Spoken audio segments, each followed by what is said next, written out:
Hello again, I'm back, it's Andrew Ace, and I'm doing the second part of my Brian Azzarello comic book review, or graphic novel review. I tend to have most of the comics that I have in the graphic novels, though those are what I'm now selling off, because I really do just like having a graphic novel library. It's a lot easier to pull them off the shelf, flip through, find the issue, read it. Otherwise I got something 30 plus long boxes, and they're not organized, and when I try to find a single issue, I could just might as well go down to a store and buy it all over again, given that the time to dollar ratio is probably that's better off. Now, Brian Azzarello is one of my favorite writers. As I mentioned in the first part, I've had a chance to meet him even, and chat about how, what he considers to be important in comic book writing, or writing comic books. That also said, he has done some of the best comic books I've read. Some of it's a little more maybe mainstream, like I should start with, he did Becoming Watchmen. He worked with J.G. Jones on the Comedian miniseries. And if you remember correctly, that's a pretty dark one.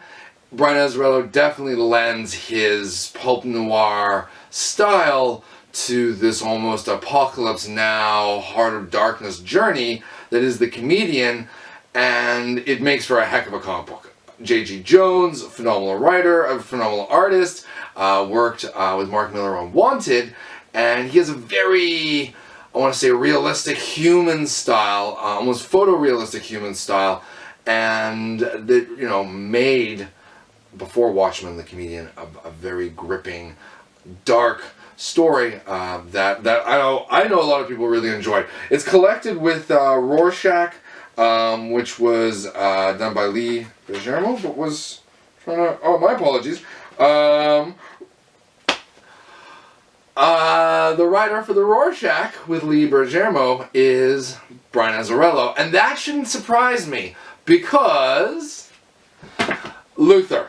So, Lex Luthor, the Man of Steel, I just call it Luthor, my apologies, is by Brian Azzarello and Lee Bergermo. These two teamed up to do a story that makes you at least appreciate Lex Luthor's position. I don't want to say that maybe he becomes a sympathetic character, maybe that's it, becomes sympathetic. It's tough, because he's still a villain, and you still don't like him on one level, and you're still rooting for Superman. But this story really goes to the heart of how Lex sees the world, and ultimately, for him, there's just no accepting that one being, a Superman, will give his word that he won't become dictator or ruler of Earth, and that we'll just accept that.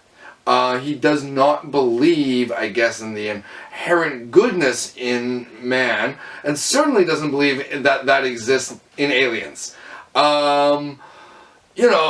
It paints a picture, of course, about Lex Luthor, Lex Luthor's psychology, his emotions, his heart, how he perceives the world, and that essentially his own perception of the world is what leads to his own defeat. With all that in mind, though, it's hard not to agree with him. I mean, here's this floating alien being that just says everything's going to be okay, and we're just going to take his word. He can shoot lasers from his eyes. So, Brian Azzarello really gets into the reader's head, and certainly by the time you're done, it's a short little graphic novel, but by the time you're done reading this, I think you're going to have an appreciation for Lex Luthor. It's the truth. Certainly,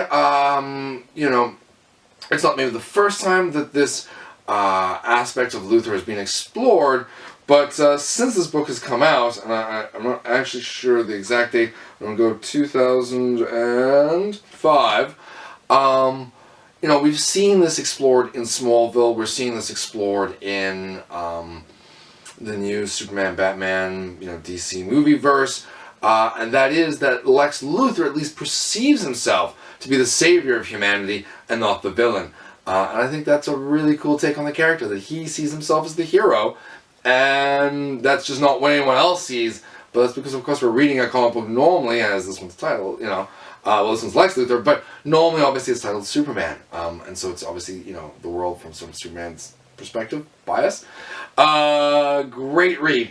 And they followed this one up a few years later. This came out while I was working at a comic book shop, and it is maybe not anymore, but at the time, certainly in the following year and a half, it became our #1 selling hardcover graphic novel. Normally when you're working at a comic book store, you get a couple of hardcovers, and then you wait for the softcover to come out. And that's what you put on the shelf, and you sell, 20 copies of over a couple of years. This, I can't even remember the first couple orders, but I remember at one point ordering 75 new copies of a hardcover, and my boss said, yeah, we're going to be sold out before Christmas is done. And we were. I mean, we were sold out before, maybe in Boxing Week. But it was a graphic novel we just kept on reordering in crazy numbers. So what is this graphic novel? Well, it's Joker. It came out around the time of Dark Knight, and it was definitely artistically inspired by the Heath Ledger look that was going to be seen in the Dark Knight. Now, at the time, I heard different stories that Lee Bergermo had gone and been to the set, had met with Heath Ledger, or that Brian Azzarello had.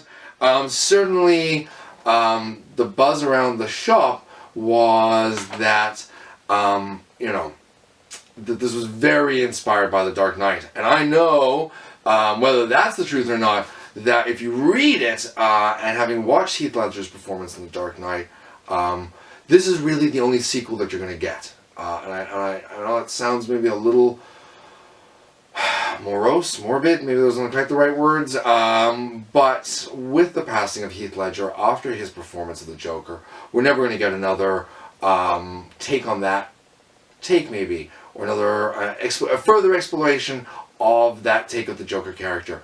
And on some level, that's fine. It comes to the movie verse, I wouldn't want someone else to try and be Heath Ledger doing the Joker. That'd be ridiculous.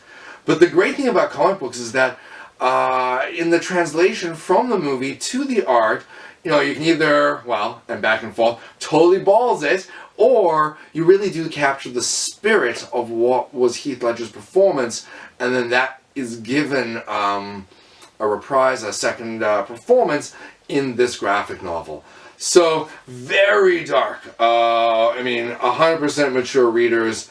It was definitely tough working in the store and trying to keep this out of the hands of 14 or 15-year-old kids who I'm sure their parents didn't really care, but it's a pretty dark book. At the same time, it is a phenomenal read. It is a standalone read, so for people who are worried about, am I trying to commit into all the Batman continuity or New 52, Post 52, Rebirth, whatever, none of that matters. You just pick this up, you read it, you enjoy it. Likewise with the Lex, though this is slightly less. I would say you're probably okay giving this to a 13-year-old, 14-year-old. It's not quite as dark as the Joker. So, that is most of the Brian Azzarello stuff I have. Like I said, there's one more book that I don't have in my library, and I'm racking my brains right now. There you go. It's because it's not out yet. Brian Azzarello has done more work on Batman. One of them is collected as Batman Broken City, and he did that with... total mind blank there. The artist, Eduardo Risso from 100 Bullets, worked with Brian Azzarello and Batman for a small run. He's also working right now with Frank Miller, and I haven't even read it yet because I'm waiting for the graphic novel. So I'm totally drawing a blank on the artist. But Dark Knight 3, The Master Race. So that Brian Azzarello is, my understanding is him and Frank Miller working together, but maybe it's a bit more Brian Azzarello. I don't know. I'm sure you go to every different comic book store and everybody has a different answer or reason. Even the day of the internet, even the age of the internet, everybody's got rumors and scuttlebutt, and I heard this and did you hear that? So, that was the other book though, two I guess that you can find by Brian Azzarello, 2 Batman. And a third one, and this took place just before the New 52, it's sort of what transitioned the DC Universe, DCU prior in was of course the Flashpoint event, and Brian Azzarello worked on part of this graphic novel, because this graphic novel contains several books, but him and Eduardo Risso came on board to do the Batman portion, and this is definitely one of my favorite bits from Flashpoint, is the Thomas Wayne, to totally ruin it, but I mean at this point, this is 5 years old.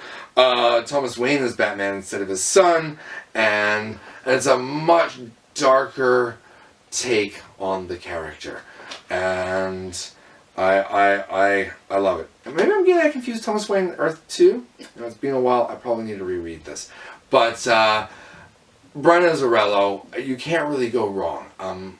I wish there was even more I had here to show you and recommend to you, and I feel that this maybe isn't, it's an event, it's a crossover. Do you read this? Do you not read this? So let me help. The books you're going to want to pick up: Joker, standalone; Lex Luthor, standalone. Both, though, a little more mature readers.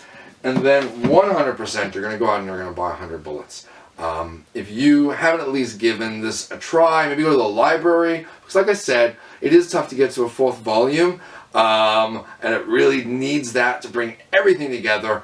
But I will say this, on the 100th issue, I couldn't believe how well the story had been woven together, different threads. And one of my favorite authors from high school is Michael Onondaatje.